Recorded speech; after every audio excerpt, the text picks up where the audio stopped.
सभी सम्मानित साथियों को जय भीम नमो बुद्धाय। और आप देख रहे हैं एनबी न्यूज़ 24/7 नीलम बोध के साथ। साथियों, आज एक बहुत ही महत्वपूर्ण दिन है और उसी महत्वपूर्ण दिन को आज हम सेलिब्रेट करने के साथ साथ में विचार मंथन करेंगे कि आखिर आज जिस महामानव की पुण्यतिथि मनाई गई, और खाली पुण्यतिथि बसपा समर्थकों के ने नहीं बल्कि तमाम ऐसे सामाजिक संगठनों ने, राजनीतिक संगठनों ने साहब मान्यवर काशीराम जी की पुण्यतिथि मनाई। तो आज उन्हीं के उपलक्ष्य में हम चर्चा करेंगे और मेरे साथ में आज एडवोकेट जयभीम प्रकाश जी, उन्हीं से जानना चाहूँगी। सर, आज एक ऐसे महामानव की जयंती है जिसको कि आज हम देख रहे हैं कि भारत में जो लोग कहीं ना कहीं एक सामाजिक आंदोलन लेके चल रहे हैं, एक धार्मिक आंदोलन लेके चल रहे हैं और साथ साथ में राजनीतिक आंदोलन भी लेके चल रहे हैं, वो लोग भी आज कहीं ना कहीं साहब मान्यवर काशीराम जी की जयंती मना रहे हैं। तो क्या सिर्फ हम जो पुण्यतिथि आज सेलिब्रेट कर रहे हैं, खाली पुण्यतिथि सेलिब्रेट करने से काम चल जाएगा, या जो सिद्धांत, जो आइडियोलॉजी, जो एक मिशन मूवमेंट का मार्ग उन्होंने दिया उसको आगे बढ़ाने की ज़रूरत है, और जो सपना उन्होंने देखा उसको सरोकार करने की ज़रूरत है? देखिए, सभी सबसे पहले तो जय भीम नमोदा सभी दर्शकों को। और जो बात आपने कही है, एक शब्द, बहुत खूबसूरत शब्द आपने इस्तेमाल किया है, सेलिब्रेशन। तो आज हम जो है पुण्यतिथि है उनकी, आज के दिन जो है उनका निर्माण हुआ था, प्रेम निर्माण हुआ था। और उस उनकी पुण्यतिथि को हम जो है सेलिब्रेट कर रहे हैं। तो ये समझना चाहिए कि लोग जो हैं इस दिन जो है दुख मनाते हैं कि आज के दिन जो है किसी की मृत्यु हुई, तो आज हमारे लिए बड़ा दुख का दिन है, आज हमारे बीच से जो है एक महामानव चला गया। तो इस तरह से यदि हम देखें तो कि एक सेलिब्रेशन का डे कैसे हुआ, इसको सोचने और समझने की आज बहुत भारी आवश्यकता है। क्योंकि आज के दिन जिस महामानव का परिनिर्वाण दिवस आज हम मना रहे हैं, कोई मामूली मानव नहीं था। लोग आते हैं, पैदा होते हैं, पूरी ज़िंदगी जीते हैं और अपनी ज़िंदगी को पूरा करने के बाद जो है इस दुनिया चले जाते हैं, जिनका कोई नामो निशान उसके बाद जो है बाकी नहीं बचता है। और मात्र परिवार ही उनके जो पुण्यतिथि है उसको मनाता है। लेकिन वहीं महापुरुषों की जो पुण्यतिथि है उसको जितने भी उनके फॉलोअर्स हैं वो सभी अच्छी तरह से उसको मनाते हैं। क्यों मनाते हैं? क्योंकि उन्होंने अपनी पूरी ज़िंदगी जो त्याग त्याग समर्पण बलिदान के कारण जो है समाज को कुछ देकर गए। और मान्यवर साहेब कांसीराम जब पैदा हुए तब वो मान्यवर साहेब कांसीराम जी नहीं थे जो आज हमें देखने को, सुनने को और पढ़ने को मिलते हैं। वो उस समय नहीं थे। लेकिन जिस दिन उनकी मृत्यु हुई उस दिन जो है मान्यवर साहेब कांसीराम जी थे। इसीलिए आपने बहुत ही अच्छा शब्द इस्तेमाल किया, खूबसूरत शब्द है कि celebration of the death of some great personalities. तो ये बहुत अच्छा मोमेंट है आज हमारे लिए। आज हम वास्तव में सेलिब्रेशन कर रहे हैं कि आज वास्तव में उन्होंने जो है जो हमें दिया, जो उनके आदर्श थे और जो हमें आज उन्होंने रास्ता दिखाया। राजनीति में इतना खूबसूरत रास्ता दिखाया कि जहाँ पर राजनीति में बहुजन समाज के सामने चारों तरफ अंधकार ही अंधकार था। जहाँ पर कि महाराष्ट्र के लोग ये कहा करते थे कि होत सकत नहीं, होत सकत नहीं। उन्होंने उस होत सकत नाही को होत सकत है में करके तब्दील करके दिखाया। और बहुजन समाज पार्टी को जो है यहाँ उत्तर प्रदेश में 4 बार मुख्यमंत्री भी दिया। तो ये बहुत बड़ा दिन है आज। सर, दिन की तो हम बात कर ही रहे हैं, साथ साथ में हम जिस तरह से साहब मान्यवर काशीराम जी ने जिस कारवा को लेकर चले, क्या सही मायने में वो कारवा जो मिशन मूवमेंट के तहत चल रहा था, आपको लगता नहीं कहीं ना कहीं उसमें कुछ फेरबदल हो रहा है? और जिस आइडियोलॉजी को, जिस लाइन को लेके चले थे, उसमें कहीं ना कहीं आज बहुत सारे उतार चढ़ाव आ रहे हैं और एलिगेशन भी लग रहे हैं। तो किस तरह से देखते हैं? मैं फिर बार बार कहूंगी कि खाली पुण्यतिथि मना लेना या उनके मनो आइडियोलॉजी को मनोसात करना। देखिए, बहुत अच्छी बात फिर से आपने कही है और बहुत ही महत्वपूर्ण है इस बात को समझना। और मान्यवर साहब कांसीराम जी ने जिसको फॉलो किया कोई मामूली पर्सनालिटी नहीं थी। परम पूज्य बाबा साहब डॉक्टर भीमराव अम्बेडकर। और उनको पढ़ा अच्छी तरह से, उनको समझा। उनको समझने के बाद जो समझ में आया वो बात बहुत खूबसूरत है कि क्या समझ में आया, क्या पढ़ा। तो परम पूज्य बाबा साहब डॉक्टर भीमराव अम्बेडकर ने बहुजन समाज को मार्गदर्शन देते हुए कहा था कि सत्ता वो सभी तालों की चाबी है, समस्याओं की चाबी है, जिससे आपकी सभी समस्याएं हल होने वाली हैं। इसलिए capture the power of the parliament. Parliament में आके बैठना है आपको या संसद में आके आपको कब्जा करना है। वहीं से आपकी सारी समस्याएं हल होने वाली हैं, जहां पर आप खुद अपनी समस्याओं पर जो गौर करेंगे और उनको हल करने का काम करेंगे। ये बात आज भी लोग जो है मंचों के माध्यम से कहते हैं। लेकिन इसके पीछे जो बड़ी महत्वपूर्ण बात जिसको केवल मान्यवर कांसीराम जी ने समझा, उसको आज के नेता जो है वो समझने का काम नहीं करते हैं। परम पूज्य बाबा साहब डॉक्टर भीमराव अम्बेडकर ने कहा था कि राजनीतिक सत्ता को प्राप्त करने के लिए जो साधन है वो है गैर राजनीतिक जड़ें। जब तक हम अपनी गैर राजनीतिक जड़ों को मजबूत नहीं करेंगे तब तक हम राजनीतिक सत्ता प्राप्त भी कर ली तो उसमें स्थायी तो प्राप्त नहीं कर सकते हैं। और आज हम देख रहे हैं कि जिस बात को बाबा साहब डॉक्टर भीमराव अम्बेडकर ने कहा था कि भारत के अंदर अगर ऐतिहासिक पृष्ठभूमि में अगर जाकर देखें तो वहाँ पर जो है दो संस्कृतियों के बीच में युद्ध है। भारत का इतिहास कुछ नहीं है बल्कि दो संस्कृतियों का युद्ध है। एक तरफ जो है समर संस्कृति है, दूसरी तरफ ब्राह्मण संस्कृति है। तो ब्राह्मण संस्कृति का जो नेतृत्व करने वाली जो संस्था है वो है आरएसएस।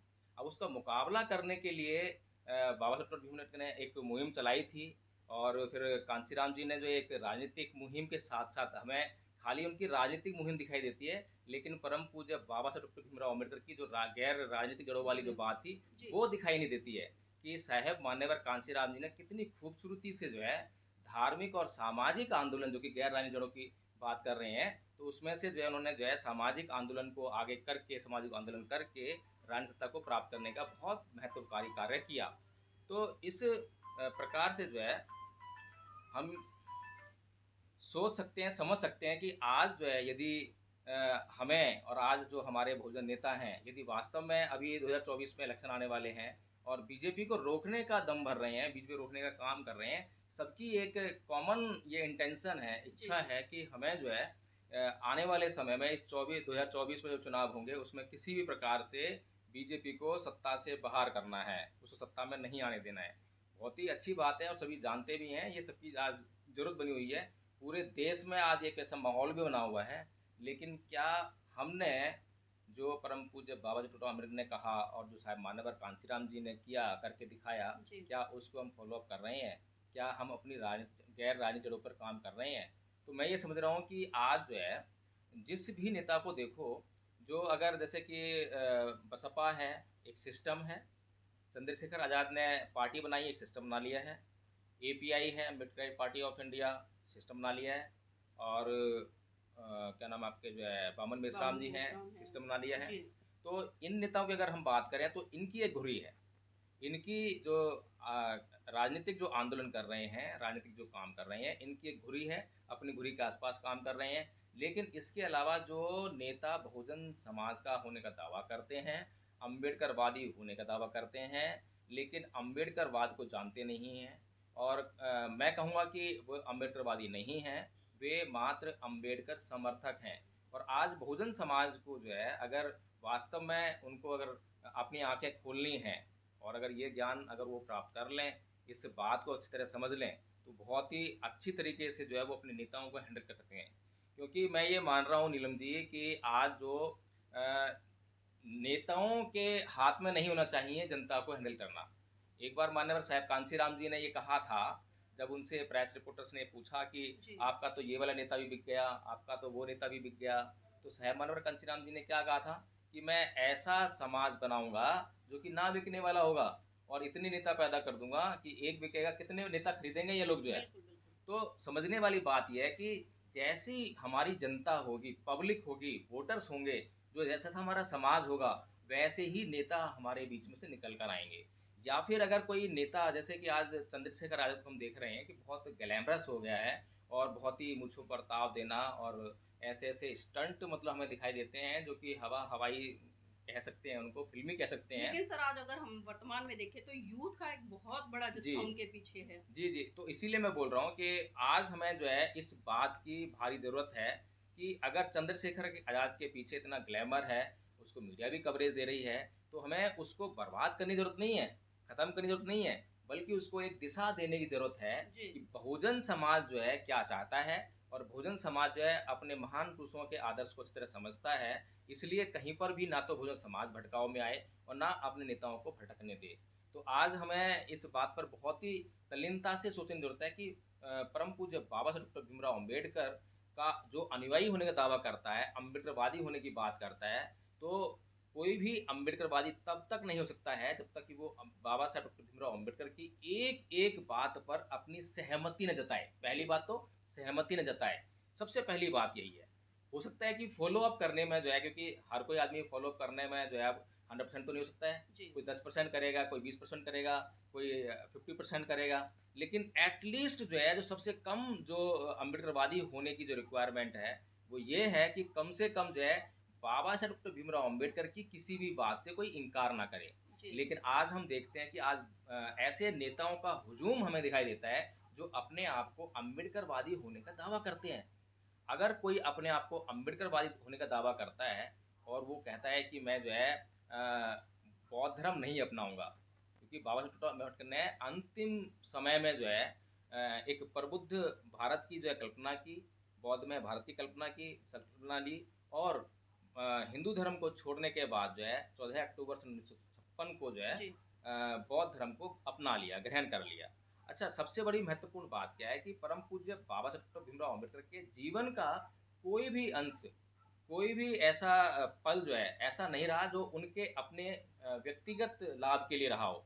उन्होंने अपने जीवन का एक एक पल जो है अपने समाज को जो है उसका उद्धार करने में उसको लगाया। जी तो अगर परम पूज्य बाबा साहेब डॉक्टर भीमराव अम्बेडकर अपने जीवन का एक एक पल, अपने जीवन की एक एक चीज, हर संपत्ति को बहुजन समाज का उद्धार करने में लगा रहे हैं, तो बहुजन समाज का ये फर्ज बनता है कि बहुजन समाज के लिए जो परम पूज्य बाबा साहेब डॉक्टर भीमराव अम्बेडकर आदेश कर रहे हैं, तो उस बहुजन समाज के लिए उससे बड़ी पत्थर की लकीर कोई नहीं होनी चाहिए।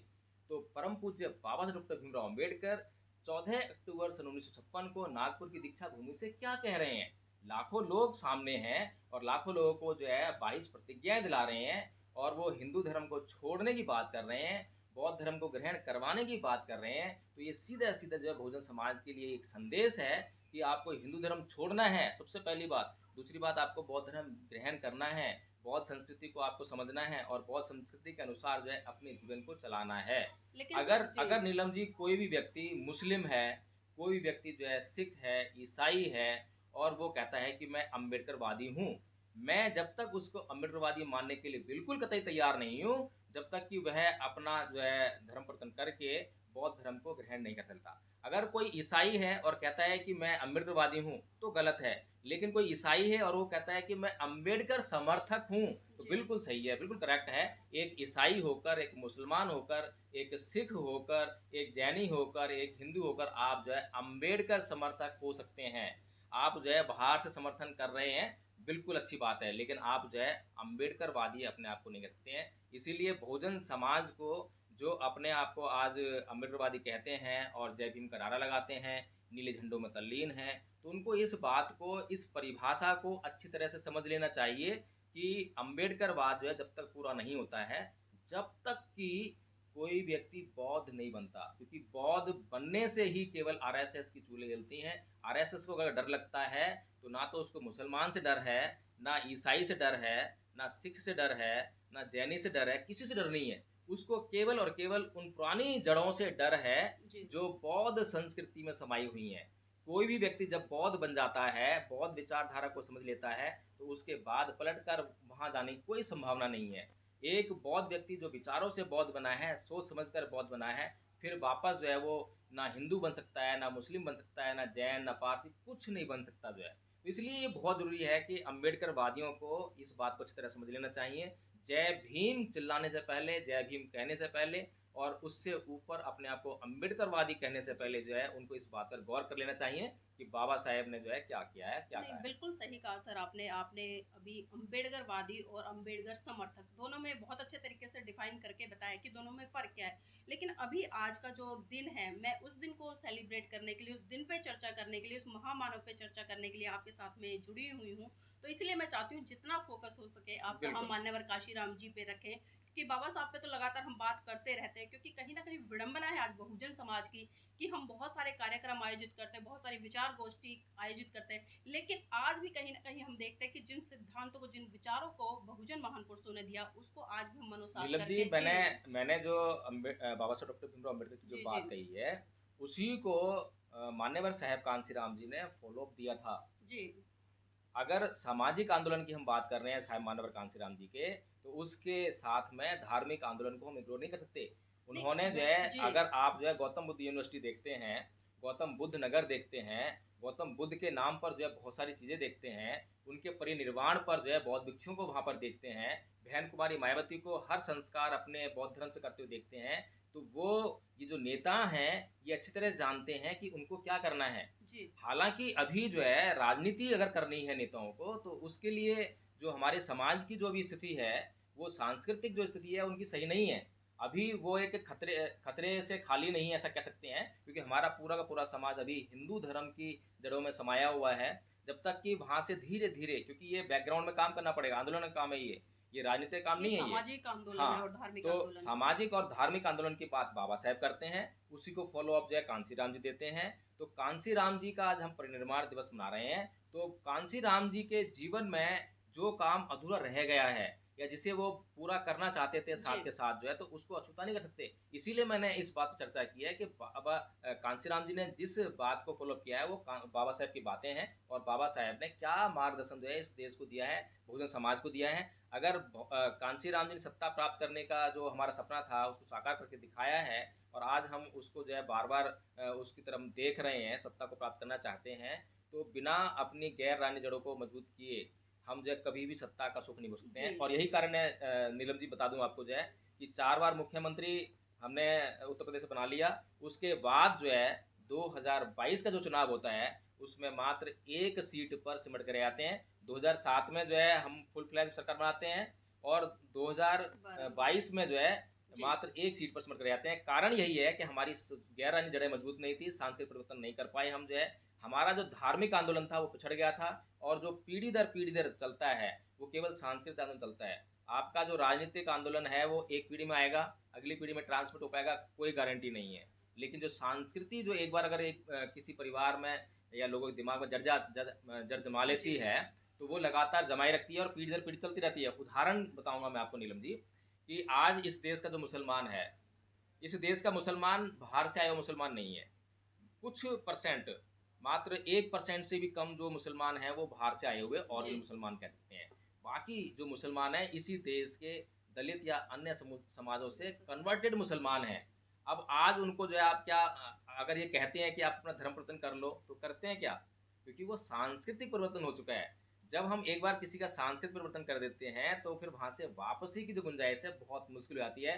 आज हम देखते हैं कि हिंदू अपना धर्म परिवर्तन करके जो है ईसाई बनता है, तो वो हिंदू के साथ में अगर ईसाई बन भी गया है तो ईसाई के साथ में हिंदू भी है, कोई मतलब जैनी है। संस्कृति संस्कृति हाँ, भाई बिल्कुल फॉलो कर बिल्कुल रहा है, बिल्कुल जो बिल्कुल है बिल्कुल। सांस्कृतिक परिवर्तन बहुत जी। जरूरी है जी। सर, एक चीज़ और जानना चाहूँगी, क्योंकि जिस तरह से तमाम बहुजन नेता हैं, चाहे वो सामाजिक प्लेटफ़ॉर्म पे देखें हम या धार्मिक प्लेटफ़ॉर्म पे देखें या हम राजनीतिक प्लेटफ़ॉर्म पे देखें, पीड़ा सबके अंदर है। क्योंकि कहीं न कहीं जिस सपने को लेकर बाबा साहब चले या जिस सपने को लेकर साहब मान्यवर काशीराम जी चले, और उन्होंने 4-4 बार उत्तर प्रदेश में जिस तरह से सत्ता रही और बहुजन समाज के लोगों ने उसका मज़ा भी चखा, और ख़ासकर जो गरीब तबके के लोग थे, जो सब्ज़ी बेचने वाले थे, झाड़ू लगाने वाले थे या जो रेहड़ी-पटड़ी लगाने वाले थे, ऐसे लोगों को साहब मान्यवर काशीराम जी ने वो क्या नाम है, मंत्री तक बनाया। तो लेकिन सर, हम देख रहे हैं कि साहब मान्यवर काशीराम जी ने एक नारा दिया था जो कि बहुत अच्छा था, कि जिसकी जितनी संख्या भारी उसकी उतनी ही भागीदारी। लेकिन आज क्या बात है कि आज मैं 85% नहीं कहूंगी बल्कि मैं 95% कहूंगी।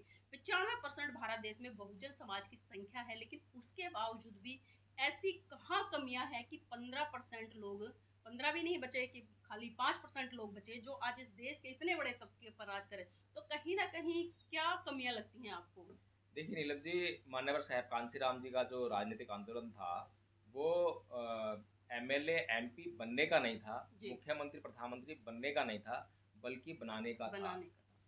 जब कोई आदमी इतना बड़ा त्याग करता है कि अपने पूरे परिवार को छोड़ता है, अपने रिश्ते नाते तोड़कर आता है, और तब भी वह जो है एमएलए एमपी बनने के लिए काम नहीं करता, बल्कि एमएलए एमपी समाज को बनाने का काम करता है। जी। तो आज मैं बार बार जो है कई बार मैं लोगों को देखता हूँ, आज जितने भी जो हमें आज कोई इधर नेतागिरी कर रहा है, कोई उधर नेतागिरी कर रहा है, एक मंच इधर सजा हुआ है, दूसरा मंच उधर लगा हुआ है, ये सारे जो मंच चल रहे हैं ये खुद के नेता बनने के लिए, खुद एमएलए एमपी बनने के लिए, खुद मुख्यमंत्री प्रधानमंत्री बनने की दौड़ में लगे हुए हैं। इनके पास कोई ऐसा सिस्टम नहीं है जिस सिस्टम में डालकर किसी आदमी को जो है वो एमएलए बनाएंगे, एमपी बनाएंगे या मुख्यमंत्री या प्रधानमंत्री बनाएंगे, बल्कि उनके पास केवल और केवल अपने लिए ही सिस्टम है। जब तक कि ये जो नेता हैं, सबसे पहले तो मान्यवर साहब कांसीराम जी की तरह जो है इन्हें त्याग, समर्पण और बलिदान करना पड़ेगा। मैं बार बार कहता हूँ कि एक ऐसे संघ की जरूरत है, संगठन तो बहुत सारे हैं। सर बिल्कुल, मैं माफ़ी चाहूँगी हाँ, अगर बीच में आपको टोकूँ, क्योंकि आज मैं सुबह से लगातार सोशल मीडिया पर एक चीज़ देख रही हूँ जो कि बहुत ज़्यादा संख्या में चली है। लोग साहब मान्यवर काशीराम जी के आज परिनिर्वाण दिवस पर जिस तरह से मतलब अपने अपने तरीके से शब्द लिख रहे हैं, और खासकर सर जो उनके संकल्प थे, क्योंकि मैंने इसलिए कहा कि आज जो सोशल मीडिया पर मैंने देखा सुबह से लेके अब तक शाम हो चुकी है, जो उनके संकल्प थे, जिस तरह से उन्होंने कहा कि मैं अब कभी भी घर लौटकर नहीं जाऊंगा, मैंने सर पे कफन बांध लिया है, मेरा अब कोई रिश्तेदार नहीं है, मेरा कोई सामाजिक मतलब परिवार नहीं है, मैं आजीवन विवाह नहीं करूँगा। तो मतलब इस तरह के बहुत सारे संकल्प थे जिससे कि बहुत सारे लोगों ने प्रेरणा भी ली। लेकिन सर आज वो संकल्प सिर्फ़ सोशल मीडिया पर तो प्रचारित-प्रसारित हो रहे हैं, लेकिन सही मायने में अगर हम धरातल पर देखें या व्यावहारिक तौर पर देखें, तो वो संकल्प कहीं न कहीं मैं खुद मेरा आकलन है वो खोखले दिखाई दे रहे हैं। तो क्या लगता नहीं है कि बहुजन समाज के तमाम लोगों को खाली सोशल मीडिया तक नहीं बल्कि उसको व्यावहारिकता में भी उतारने की ज़रूरत है, तभी हम सही रूप में देखिए सामान्य वर्ग नीलम जी, काशीराम जी के सपने को पूरा कर पाएँगे? भारत के जो लोग हैं और विशेष तौर पर बहुजन समाज के जो लोग हैं, जी, अनगाइडेड हैं और भटके हुए लोग हैं। अगर इनको जो है केजरीवाल जी नायक फ़िल्म दिखाई देते हैं बार-बार जो है, तो दिल्ली में उस नायक फ़िल्म के आधार पर पूरा बहुजन सरकार बन समाज जो जाती है है। उनको वोट डाल के आता है और उनको जो है दिल्ली का प्रधानमंत्री बनाया जाता है। पंजाब में जिताकर जो है उनको सत्ता सौंप देता है। और इसी तर्ज पर जो है आज हमारे जो नेता हैं वो ग्लैमरस को देख रहे हैं, और ग्लैमरस के कारण जो भीड़ उनके पीछे है वो ग्लैमरस के कारण ग्लैमर के कारण है। और शेरो शायरी कर रहे हैं, बड़े बड़े डायलॉग मारते हैं। तो ये जो डायलॉगिंग है, डायलॉगिंग को अगर आप समझें जी, और उनकी डायलॉग को सुने, तो उसमें सिर्फ और सिर्फ एक ही मकसद दिखाया जाता है कि सामने जो भीड़ है उसको जो है एक एग्रेशन देना, उसके मन मस्तिष्क को जो प्रभावित करना, और उसको ये बताना कि बस मैं ही तुम्हारा नेता हूँ और मैं तुम्हारे लिए ये कर दूंगा, मैं तुम्हारे लिए वो कर दूंगा। लेकिन अगर उनकी जो है कार्यशैली को देखें, अगर उनके जो काम हैं उनके रिजल्ट्स को देखें, तो हमें वहाँ पर जो है एक बहुत बड़ा शून्य दिखाई देता है। वहाँ हमें कोई काम दिखाई नहीं देता। अब जितना भी आज का जो बहुजन युवा है, जिस कारण से वो अगर मैं सीधे-सीधे तौर पर जो है चंद्रशेखर आज़ाद जी की बात करूँ, मेरी दुश्मनी नहीं है उनसे, मैं उनको क्रिटिसाइज़ करता हूँ तो उसके कुछ मायने हैं। जी, उनको सुधारवादी जी, दृष्टिकोण से ले बिल्कुल, जी, बिल्कुल। इसका मतलब यही है कि वो जो है उस चीज़ को समझें, समझने का काम करें और समझने के बाद जो है अपनी दिशा को जो है बहुजन बुद्धिजीवी वर्ग है हमारे पास, और इस पर भी मैं चर्चा करूँगा अभी जो है कि बहुजन बुद्धिजीवी वर्ग का जो है क्या काम होना चाहिए। आज जिस तरह से बहुजन समाज का जो बुद्धिजीवी वर्ग है वो भी अपने आप को कहीं न कहीं किसी न किसी पार्टी में फिट करने की कोशिश कर रहा है, एक एमएलए बनने के लिए, एमपी बनने के लिए। तो बुद्धिजीवी वर्ग का जो है ये वाला काम नहीं है, बल्कि बुद्धिजीवी वर्ग का काम है एमएलए और एमपी बनाने का काम, जो जी, सबसे बड़ा मेन काम जो है। और उसके जब एमएलए, एमपी बन जाएँगे, यानी कि हम लोकसभा में जब लोगों को भेजना शुरू कर शुरू देंगे, कर तो देंगे। लोकसभा में भेजने के बाद लोगों को जब हम लोकसभा में भेजेंगे, तो उनकी शक्ति के कारण हमें एक शक्ति मिलती है, उस शक्ति से पैदा हुई शक्ति। तो वो शक्ति जो हमें राज्यसभा में मिलती है। तो राज्यसभा में शक्ति जो मिलती है वो नॉमिनेट करने के लिए मिलती है, जहाँ पर कि सीधे जाते हैं। बिल्कुल, तो राज्यसभा को इसीलिए उच्च सदन कहा गया है, और वहाँ पर जो है पढ़े लिखे बुद्धिजीवी वर्ग ही जाते हैं जो है। जो कोई भी पार्टी है, जो उसको लोकसभा में शक्ति मिली है, जो उसको क्या नाम है वहाँ पे नॉमिनेट जो करने प्रेसिडेंट के लिए, मिला जी, है लोकसभा में, उसके कारण जो राज्यसभा में भेजने के लिए सदस्य जो मिलते हैं, वो इसी कारण मिलते हैं कि आप अपने बुद्धिजीवी वर्ग को जो है, जो उसको आप समझते हैं, उसको आप वहाँ भेजिए। तो जो बुद्धिजीवी वर्ग है उसको इस बात के लिए काम करना चाहिए कि हमें राज्यसभा में जाना है, हमें जो है विधान परिषदों में जाना है, एमएलसी वगैरह बनना है, हमें जो है विधायक नहीं बनना है।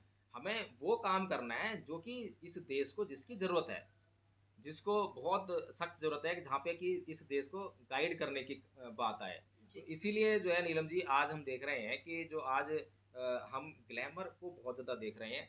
चंद्रशेखर आज़ाद जी के जो पीछे जो भीड़ है, वो भीड़ बेसिकली जो है उनके जो डायलॉग्स हैं, उन पर ज़्यादा मतलब डायलॉग मैं इसलिए बोल रहा हूँ, डायलॉग तो ठीक अच्छी बात है, लेकिन डायलॉग जो है इस तरीके के हैं जो ग्लैमरस हैं, जो मन मस्तिष्क पर एक प्रभाव छोड़ते हैं।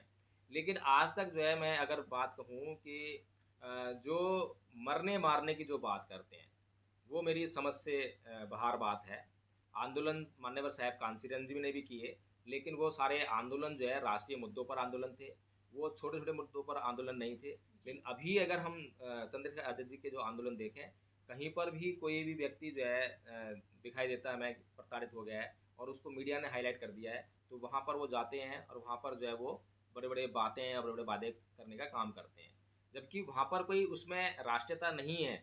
ऐसी घटनाएँ जो है रोज़ घटित हो रही हैं। मैं बार-बार कह रहा हूँ कि हमारे समाज पर हज़ारों, लाखों की संख्या में रोज़ अत्याचार हो रहे हैं। ऐसी घटनाओं पर हम जो है रोज़ नहीं जा सकते हैं। आपके जो है मुद्दे जो हैं नेशनल मुद्दे होने चाहिए। आपका मुद्दा होना चाहिए, रिज़र्वेशन का होना चाहिए, संविधान का होना चाहिए, और आपका जो है लोकतंत्र का होना चाहिए, ईवीएम का होना चाहिए। ये राष्ट्रीय मुद्दे हैं, जिनसे कि हम प्रभावित हो रहे हैं। जिस तरीके से संविधान को जो है उसमें बदलाव किया जा रहा है, ख़त्म किया जा रहा है, सेंगोल की स्थापना हुई है संसद में जो है, ये जो लोकतंत्र के जो मूल्य हैं, उनका जो ह्रास किया जा रहा है, ये मुद्दे जो हैं इनके होने चाहिए। लेकिन वही बात है ना कि इन मुद्दों की तरफ जो है अब ग्लैमर का ज़माना है। अब लोगों को जो है ये मुद्दे समझ में नहीं आते हैं। लोगों को समझ में आते हैं कि अगर किसी परिवार के साथ में जाकर जो है चंद्रशेखर जी 2 मिनट बैठ गए हैं, तो वहाँ पर वो परिवार सोचता है कि बहुत बड़ा काम हो गया है। उस परिवार की संवेदनाएँ फिर बिल्कुल, बिल्कुल। समाज भी उसको देखता है कि हाँ, बहुत बड़ा काम कर दिया, चंद्रशेखर आज़ाद जी जो है रोड की लड़ाई लड़ रहे हैं। लेकिन उस रोड की लड़ाई पर मूँछों को ताव देने के बाद मुझे आज तक एक ऐसा उदाहरण नहीं मिला है, जहाँ से कि बहुजन समाज में ये हिम्मत आ सके कि हाँ, अब हमारे ऊपर कोई अत्याचार नहीं कर सकेगा। लेकिन सर बहुजन बहुजन समाज के जो तमाम युवा हैं, क्योंकि बहुत सारे युवाओं से मिलना-जुलना होता है, चर्चा होती है, वो ये कहते हैं कि हमने जब से मतलब भीम आर्मी जॉइन किया है, जब से चंद्रशेखर आया है, तब से ही सही मायने में हमने मिशन मूवमेंट को समझा है, उससे पहले मतलब लोग बताते नहीं थे। तो इस बात में कितनी सत्यता आप देखते हैं? मुझे तो आज तक जो है मैंने बहुत से लोगों से चर्चा की है, जो कि भीम आर्मी में जॉइन की है। एक प्रश्न का जवाब उनसे नहीं मिलता है। कैडर क्या है? कैडर नाम की चीज़ नहीं जानते हैं। अम्बेडकरवाद क्या है? वो नहीं जानते हैं।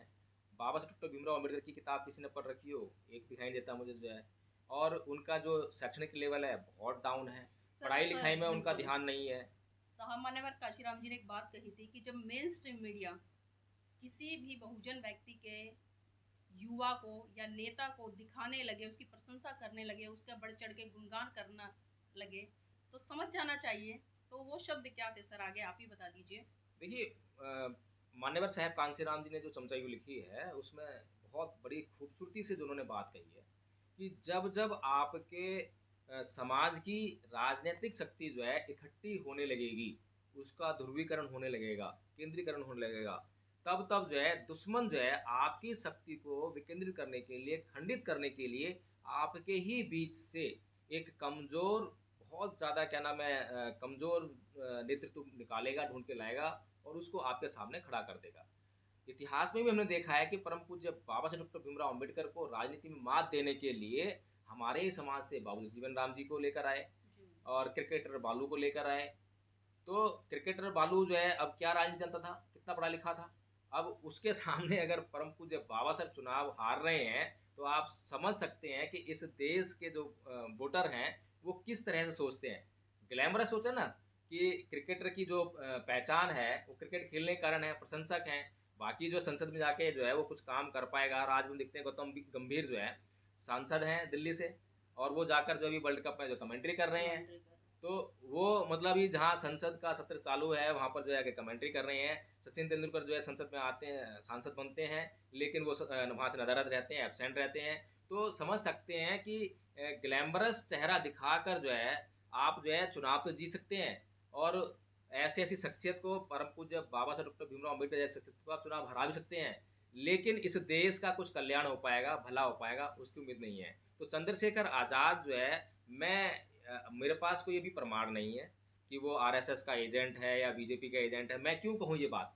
मैं ये बात कहने के बजाय मैं बिल्कुल सीधी और पॉजिटिव दिशा में बढ़ता हूँ कि उसको अगर मेन स्ट्रीम मीडिया जो है कवर कर रही है, वो एक बहुत बड़ा नेता बन रहा है, तो हमें चाहिए कि उसको हम पॉजिटिवली जो है उसको एनकैश करें। अब चंद्रशेखर आज़ाद जो है एक सिस्टम देने का काम करे बहुजन समाज को, लेकिन समस्या यही है कि लगातार बातें करने के बाद भी कोई सिस्टम, आज चंद्रशेखर आज़ाद से अगर ये पूछो कि आपने जो है एएसपी बनाई है, आज़ाद समाज पार्टी बनाई है, और वो आपने जो है बसपा के होने के बाद बनाई है, तो या इसका मतलब ये हुआ कि बसपा के अंदर कुछ कमियां हैं, बुराइयां हैं, जिनके कारण आपको जो है असपा बनानी पड़ी। तो आप वो बताइए कि उसके अंदर क्या बुराइयां थी जिनको आपने दूर किया, और किस तरह से दूर किया, उनका इलाज क्या किया कि आपकी पार्टी में वो चीज़ें नहीं आ पाएंगी।